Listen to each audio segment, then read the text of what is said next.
لیکن آپ کی وساطت سے یہ بات ضرور کہنا چاہوں گا کہ کسی کو اس بات کی اجازت ہرگز نہیں دی جا سکتی کہ وہ پاکستان کے معصوم شہریوں کو سڑکوں پر، ٹرینوں میں، بسوں میں یا بازاروں میں اپنے گمراہ کن نظریات اور اپنے بیرونی آقاؤں کی ایما پر اور سہولت کاری پہ، بیرونی آقاؤں کی ایما اور ان کی سہولت کاری بھی ان کے ساتھ شامل ہے جی، اس کے ذریعے معصوم لوگوں کو اپنی بربریت کا نشانہ بنائے.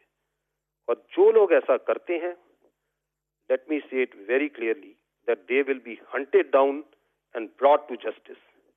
And let me also say that G. this incident of Jafar Express changes the rules of the game. اچھا، کیونکہ ان دہشت گردوں کا دین اسلام، پاکستان اور بلوچستان سے کوئی تعلق نہیں ہے. اور رائٹ. افسوس ہوتا ہے کہ کچھ ذاتی اپنے سیاسی اقتدار کی ہوس میں کچھ عناصر قومی مفاد کو بھی بھین چڑھا رہے ہیں، جس پر جتنا بھی میں کہوں افسوس کیا جائے تو کم ہے. بالکل بالکل آپ صحیح کہہ رہے ہیں، لیکن پاکستان کا لیکن کامران جی. آئی تھنک یہ ہمیں آئی مسٹ سے دس کہ ہمیں معلوم ہونا چاہیے کہ جو پاکستان کے باشعور عوام ہیں وہ ان تمام چیزوں کو نہ صرف بخوبی دیکھ رہے ہیں، سمجھ رہے ہیں، بلکہ اس انتشاری سیاست کی جو پیچیدہ اس کے پیچھے جو کمپلیکس قسم کے ہاتھ ہیں ان کو بھی ابھی ان کو سمجھ آ رہے ہیں.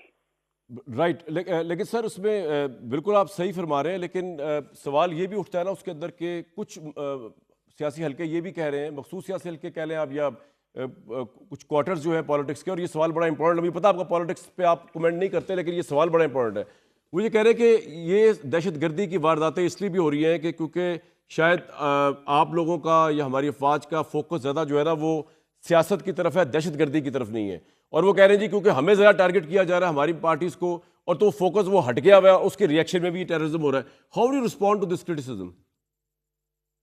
لیکن پہلے میں تو اس پہ یہ کہتا ہوں کہ سوال یہ بنتا ہے کہ قانونی طور پر لا انفورسمنٹ اور اندرونی جو امن عامہ ہے، انٹرنل سیکیورٹی، یہ کس کی ذمہ داری ہے؟ صوبائی کیا حکومت یہ آرم فورسز کی ذمہ داری ہے؟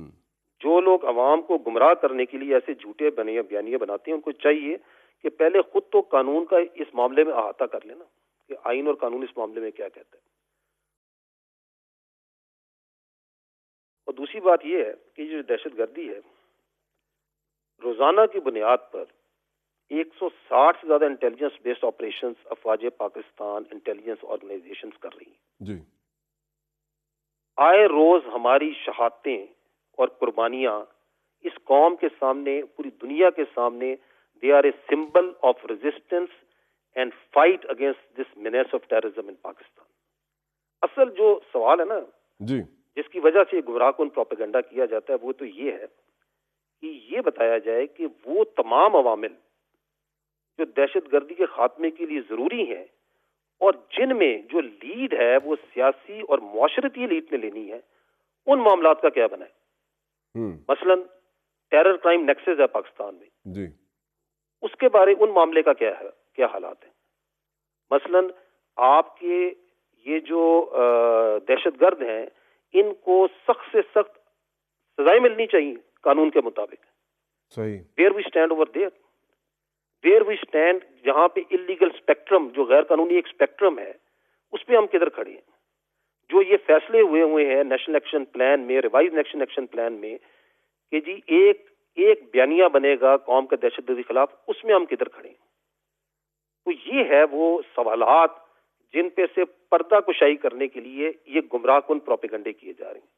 اینڈ دیٹ از وائی میں نے پہلے بھی کہا، میں آج دوبارہ آپ کی وساطت سے کہوں گا کہ you can fool all the people some of the time and some of the people all the times, but you can not fool all the people all of the times. ایک انٹیلیجنس فیلئر کے اوپر بات کرنا بالکل غداری نہیں ہے. آپ کریں کہ یہ انٹیلیجنس کی ناکامی کیوں ہوئی، اور پاکستان کی جو انٹیلیجنس ایجنسیز دنیا کی نمبر 1 ایجنسیز کہتی ہیں وہ کیوں ناکام ہو گئیں اتنا بڑا حملہ اس کو ڈیٹیکٹ کرنے میں، اس کے بارے میں جاننے میں، اس کو روکنے میں، اس کے بارے میں معلومات اکٹھی کرنے میں.